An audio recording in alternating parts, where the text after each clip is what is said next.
So here I am in beautiful Galicia, beautiful place, great beers, very nice people visiting, some family members.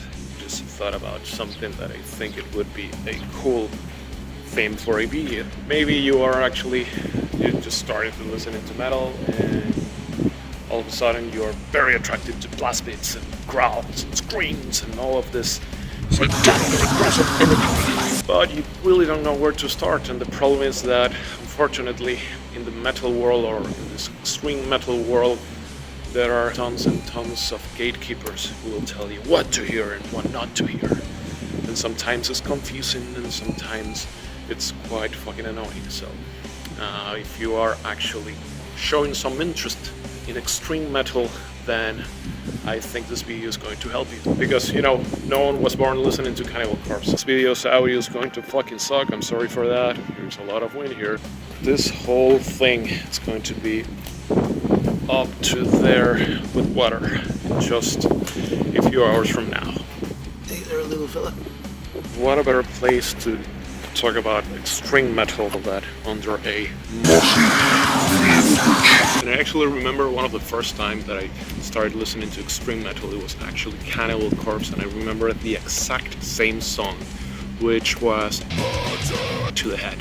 And I just remember that like yesterday we were at my buddy's room and we were listening to that thinking like, holy fucking shit, this thing is like, it's just, it's too much. I mean, like, I felt attracted to it, but at the same time I was like, no man, this is way too heavy, way too, I might listen to this once every month or just out of curiosity, but I don't think I'm going to keep on listening to this stuff. 15 years later, and Cannibal Corpse is actually one of my favorite death metal bands. So I actually remember listening to Death the first time. The first album that I listened to was Sound of Perseverance. I actually got hooked into that album, but then when I went back to albums like, Human and Scream Bloody Gore and whatnot, I thought it would, I don't know, I kind of prefer the melodic stuff that they have in Symbolic or Sound of Perseverance. What I want to tell you with this is that it's 100% fine that you don't find extreme metal attractive at the first time. Because I think that extreme metal is more of an acquired taste. Obviously there are some people that are drawn and they actually get hooked into extreme metal at the first time, but it didn't happen with me, and I'm pretty sure that it didn't happen with most people around. And if you're not into extreme metal, that's 100% okay. You don't have to listen to extreme metal. I really fucking hate when, all of these gatekeepers who tell you what to listen and what not to listen. That's just full of fucking bullshit. I hate that. So, knowing that your musical taste will evolve, will grow with time, I took the liberty to create a small list of some bands that will help you make that transition into extreme metal. I really feel like a fucking idiot talking to a camera. I motherfucking love Galician architecture because almost every single house looks like a fucking castle, and I'm a fucking sucker for castles. Look at that shit. Look at that shit. Look at that shit. Immortal Sons of Northern Darkness. This is actually the album that got me into black metal.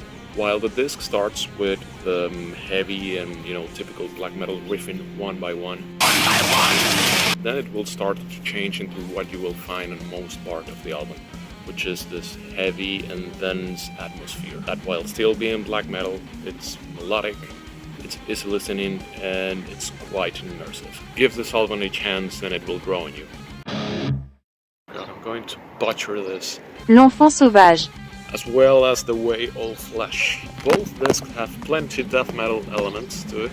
It's aggressive, heavy, dense, and at the same time it's quite melodic, and Jesus Christ, all of the songs are so fucking catchy. And I think that this actually are two albums that are going to be pretty easy to digest. Actually, the composition is really good while at the same time being very dense and really fucking heavy. And let's say that you can dip your toes into the death metal world with these two albums. And even if you don't like death metal, please give these albums a chance because they are so good, and I think that it's one of those perfect gateways into extreme metal. I would only have a black metal band just to record a video in this forest. Dimmu Borgir's Death Cult Armageddon. I would dare to say that this is Dimmu Borgir's most famous album out there. Maybe, perhaps, I don't know. This album actually features Prague's Philharmonic Orchestra on most of the tracks. And I chose this album because I think that this is the perfect transition for someone who wants to start listening to black metal, but is not quite ready yet to go for things like Dark Funeral, Mayhem, That Spell Omega, or your typical black metal band. Vader's Solitude in Madness. Why I picked this album? Well, first of all, because it's fucking Vader. And honestly, you can't go wrong with Vader. This album is a pretty nice transition from someone who is coming from thrash metal and wants to start to, listen into death metal. Vader's vocals are not as growly or aggressive as some other death metal bands out there. It's fast, groovy, catchy, and melodic while still being death metal as fuck. This is one of those albums that takes you into a journey. On most part of the album you can find synths, pads that actually helps into creating this super cool and immersive atmosphere. But it's really easy listening, it's really melodic while still keeping that raw, that metal power. And once you feel prepared, then jump into Crimson 1, Crimson's two darker and heavier brother. Beautiful melodies, wonderful acoustic parts, mixed with the occasional appearance of death metal parts that somehow mix perfectly. And that's about it. If you made it this far, thank you so fucking much for watching. I hope you have a kick-ass fucking weekend. Play some heavy music while enjoying a great beer, bang your head and break your neck.